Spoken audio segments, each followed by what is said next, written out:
Dieu Sanh remembered the night well, the night when it had truly begun. It was August 1996. His wife Tai Num had complained of a sore head and had retired to bed early. He was awakened in the early morning by her moans and violent convulsions. By the time it stopped, she was paralyzed down the right side of her body. He rushed to the Buddhist temple on the far side of the village. They chanted prayers and mantras for 2 days, but Tai Num's condition remained the same.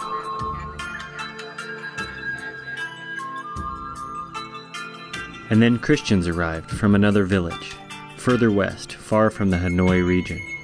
They preached about a God named Jesus and asked if anyone in the village needed prayer. They knocked on Dieu Sanh's door, wanting to pray over his wife. He didn't understand this religion or who this Jesus was, but he led them to her, and they surrounded her bed and prayed. They prayed strange prayers, thanking Jesus for already healing Tai Num through the power of his blood. 3 days later, she was completely healed. Dieu Sanh and Tai Num sought out the Christians, asking about Jesus. They gave their lives to him. Dieu Sanh felt the call to preach the gospel to the hundreds of villages in his region. He had no idea how to begin, so he just went to the market and preached.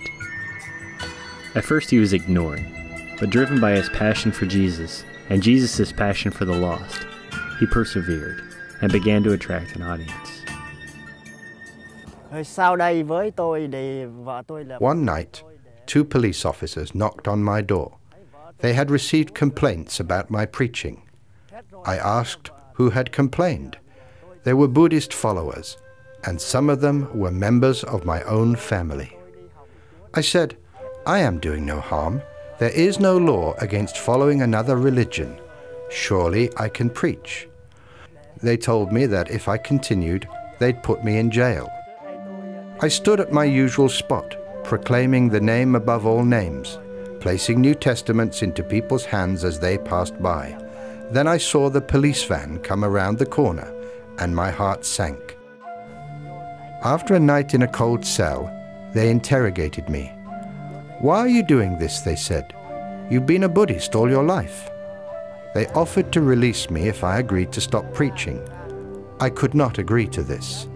They threw me back in the cell and kept me there for a week.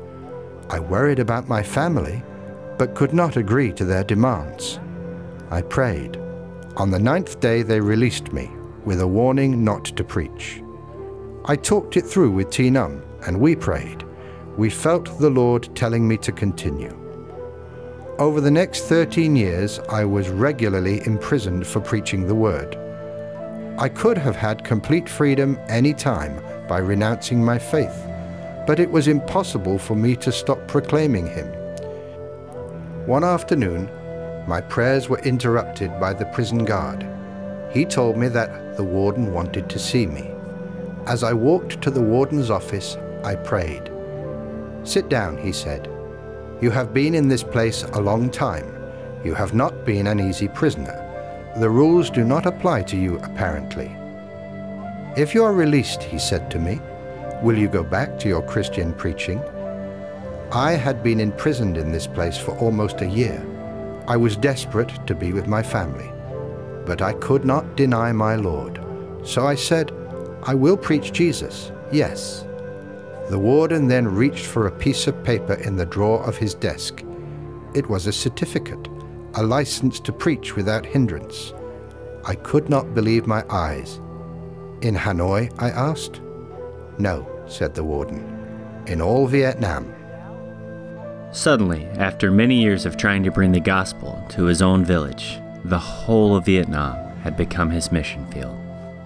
Since joining Big Life in 2011, Dieu Sanh has planted 53 churches and is just getting started.